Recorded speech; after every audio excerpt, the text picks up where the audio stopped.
All around me are familiar faces. No expression, no expression. And I find it kinda funny, find it kinda sad. I find it hard to tell you it's a very, very bad world. Bad world. As you might know from a video about the PC version of Harry Potter and the Philosopher's Stone, the first Harry Potter movie had a total of 5 game adaptations. That's quite a lot. Today we'll be taking a look at the PS1 version of Harry Potter and the Philosopher's Stone developed by Argonaut Games. While it's a very different beast in comparison to the PC version, I would still recommend watching the video about that game since we'll be referenced it quite a bit, though not doing so shouldn't affect the understanding of this video too much. Now, obviously the Philosopher's Stone for PS1 is remembered for the mimetic quality of its graphics, but is that representative of the game as a whole? Let's find out! My name is Stanislav Costiuc, I am a game designer, and this is my review of Harry Potter and the Philosopher's Stone for the first PlayStation, which as always will break down using my Stasocritic system, starting with design.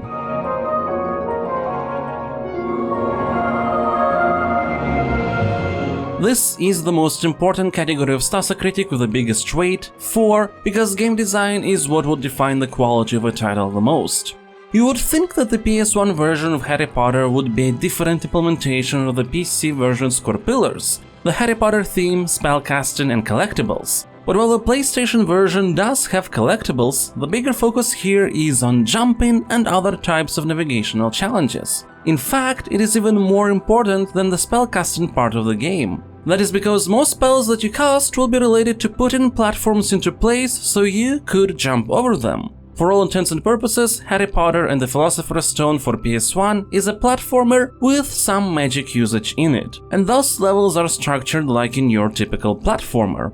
For example, the first area uses all the traditional tutorial principles. You start with a segment about learning how to jump in a safe environment, then there is a test in a place where jumping can lead to your death, followed by introduction of enemies to increase the danger, and then you start seeing the columns that you'll be moving into place with some challenges related to that. Standard, but it works. The focus on platforming is seen even in the structure of spell lessons. If in the PC version you'd first learn a spell and then have a whole level dedicated to that spell, here in the PS1 version the focus is on the timed platforming challenges to get to the lesson on time. And then after the lesson you just have a single test to explain how the spell you have learned works. This leads to a situation where the Harry Potter theme feels even more optional than in the PC version. It doesn't help that even the spell lesson minigame, which is quite boring by the way, is in no way connected to the minigames that you perform when casting actual spells. So quite frankly, this game is a platformer that would work in any kind of universe. Being in the Harry Potter world doesn't matter that much for the game's design.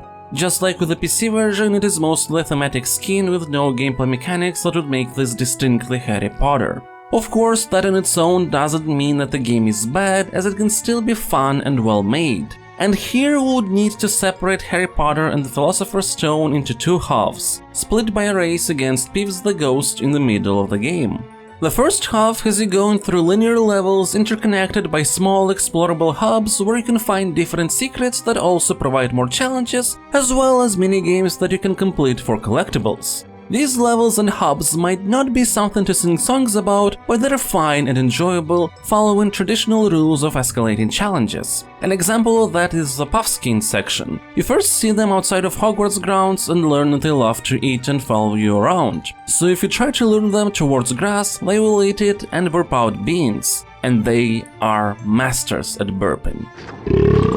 Later on, you'll get some places where you need to make Puffskins follow you to block some holes, so air coming out of them would go to another hole instead, allowing you to jump higher. And it's not just about leading Puffskins to those holes, but also feeding them until they get to the right size. This may not be an amazing challenge, but it's properly structured and enjoyable enough to do. The first half of the game is full of these kinds of nice challenges following a proper structure. The core gameplay also is not something incredible, but again, it is fine. I have never had issues controlling Harry or fine-tuning his jumps, which are performed automatically by the way. This game is made for a controller with no thumbsticks, so the camera is rotated using triggers, but that doesn't pose a big issue.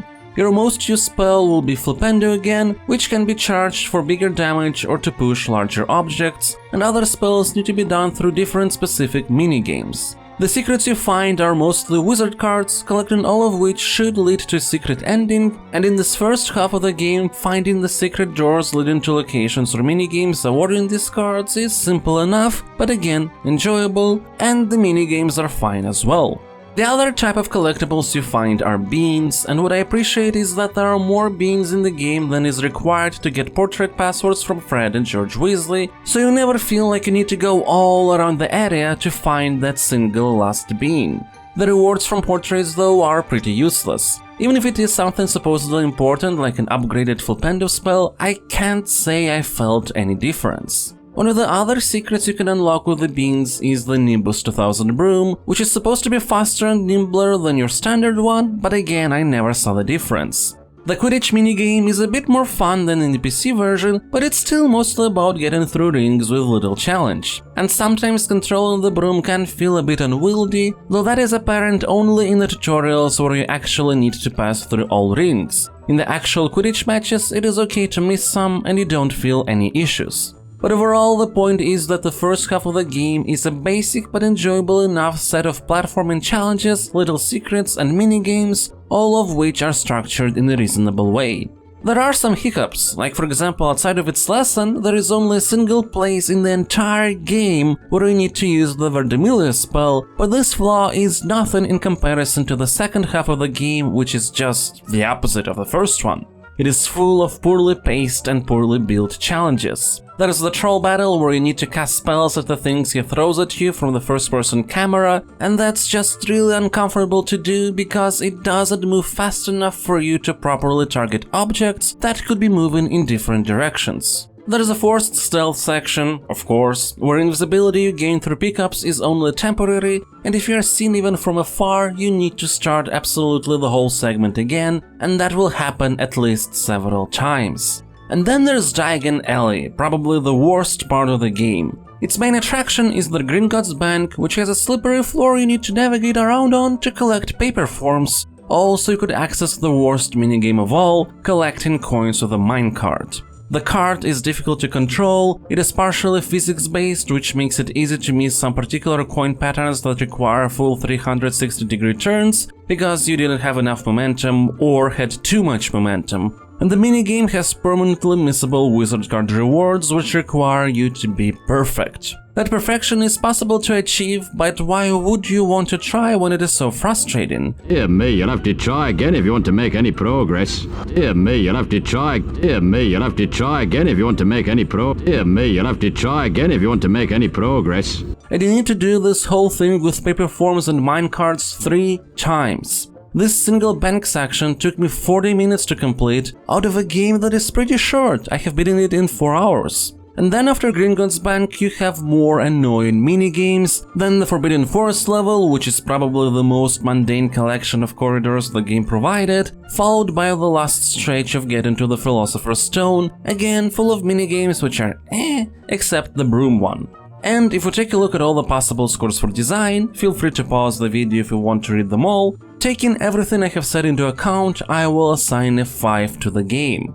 You can literally divide it in 2 halves. The first half is a somewhat basic but enjoyable platformer with fine enough secrets and minigames. The second half is full of poorly done, frustrating segments. If the whole game would have been like the first half, I would have assigned a 6, basic but enjoyable.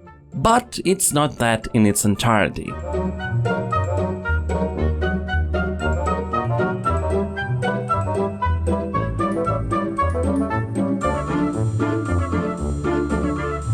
Now let's talk about context.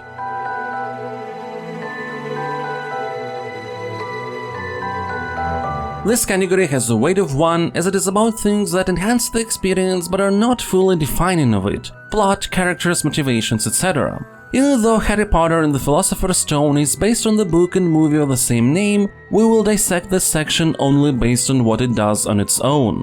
With the prologue having pretty much exactly the same text and voice acting as in the PC version, I thought that the game would literally have exactly the same context here as well. But it's actually not. There are a bunch of differences, some to the better, some to the worse. Out of things that are better is the overall structure of the narrative. You still will not fully get what is going on if you have no knowledge of the source material, but you will understand more than in the PC version. The main antagonist, Voldemort, is again never mentioned at the very beginning, but he is set up fairly early on as a hooded figure that spies on you and tries to prevent from succeeding, and we learn that our antagonist is supposed to be Voldemort earlier than in the PC version. There he is seen and mentioned for the first time only at the end. The titular Philosopher's Stone is also set up in a better way. In the PC version, the trio of main characters at one point just suddenly knows that there is such a thing and go to prevent presumably Snape from getting it. Here it is actually set up that Hogwarts houses something in the Forbidden Corridor. Hagrid mentioned that it is related to Nicholas Flamel, whom Hermione researches in the library to learn that he is the creator of the Philosopher's Stone. I've been doing some reading about Nicholas Flamel the wizard that Hagrid mentioned. He's the creator of the Philosopher's Stone. So while there are still some aspects missing structurally, as a whole you'll get a more clear picture of what is the plot than if you play the PC version. Where the game still falters though is in the details. Like in the PC version, the game still has a problem of introducing characters in a hey remember me way. Hey Harry, remember me, Ron Weasley? Hello, Harry, it's me, Hagrid. But what is worse is that some characters transform to sort of assholes. Let's take Ron for example. Hi Harry, have you met Hermione yet? She's a real know-it-all and a teacher's pet.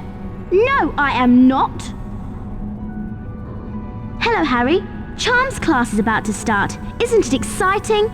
She's rather annoying, isn't she? Oh, really, Ron? Really? Yes, in the movie there was a moment when Ron didn't talk kindly about Hermione, but not only wasn't it straight to her face in such a rude manner, it was part of their character development. Then, just like in the PC version, there is a focus on things that don't matter for the plot at all, but this time in an even more egregious manner. For example, in the second half of the game there is this huge section in Diagon Alley where you go to find ingredients for curing Norbert's sickness. It is just out of nowhere, and the sad thing is that if you would actually put Diagon Alley in the beginning, you could properly set up some of the things required for understanding the plot, including the main villain of the game and the fact that Philosopher's Stone was originally held in Gringotts Bank. But here it is just a detour that suddenly happens. And let's not forget how in terms of world building there is just some weird stuff. Sure, Hogwarts being called the safest place for students has always been a meme, but in the context of this game there's a whole lava river running through its grounds, and Hagrid just casually sends you across it to get some fire seeds.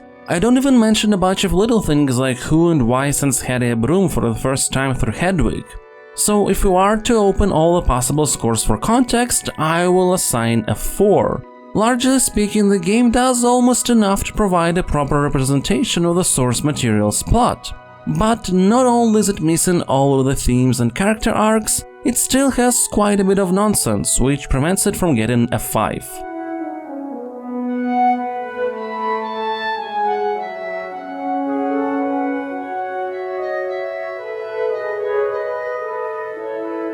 Let's move on to aesthetics now.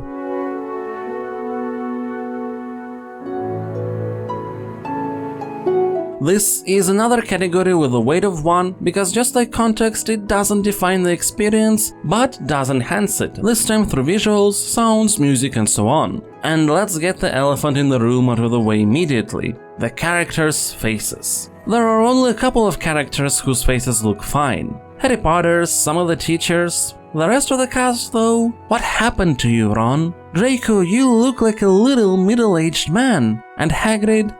Hagrid, I'm sorry, but your face is a meme for a reason. And you might remember that one of my criticisms of the PC version was that the characters' mouths there don't move at all. Here they do, but because the faces look just so weird, it still doesn't help. I also think that the game should have redesigned the characters to not wear robes. It just feels wrong to constantly look at this style of clothing being attached to the character's legs, which is obviously a technical limitation of the platform. Hogwarts itself doesn't really look magical, it is more damp and drab, like it is one big dungeon. This impression is magnified by a lack of sound effects or music. Just listen to this.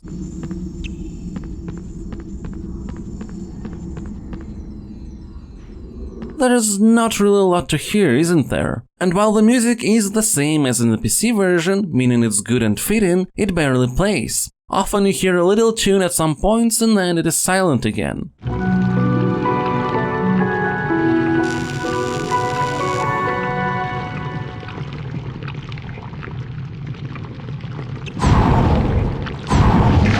And there is a distinct lack of voice variation for Harry. Every spell incantation, every climb, every jump has a single voice grunt attached to it.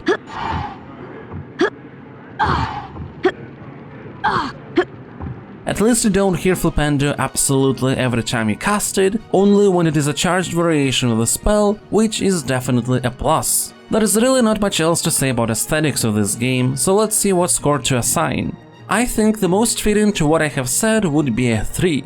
Hogwarts doesn't feel magical, the soundscape is pretty empty and repetitive to boot, and the faces, well, yeah.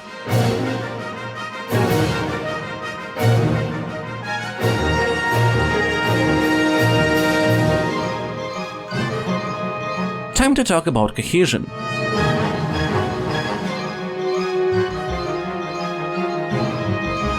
This category has a weight of 2 and is all about how well all different aspects of the game connect together into a single cohesive whole. And I don't think that today we will spend much time here. The source material for the game is Harry Potter and the Philosopher's Stone book, or movie specifically. And maybe it's not your favorite movie of all time, but it is a solid source. A story about a kid who goes to a magical school for wizards, learns about friendship as he and the two other main characters all get their little arcs and moments to shine, all while setting up a greater narrative in what is ultimately a self-contained, well-put story.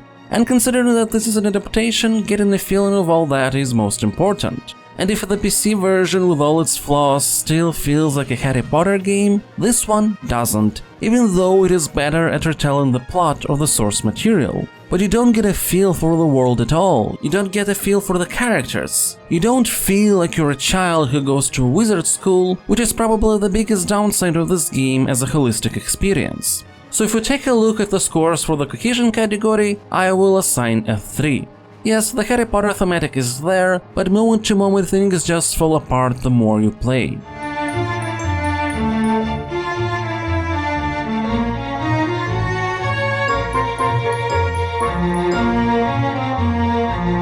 Let's now talk about emotions.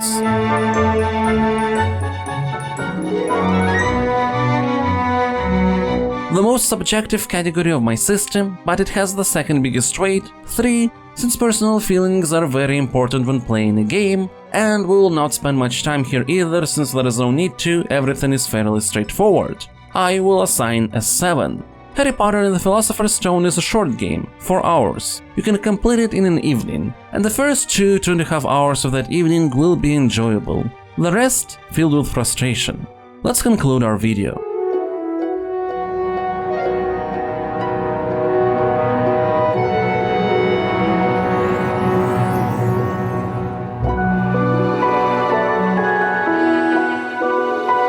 In the end, when all scores and weights are taken together, the Stasocritic rating for the PlayStation 1 version of Harry Potter and the Philosopher's Stone is 44.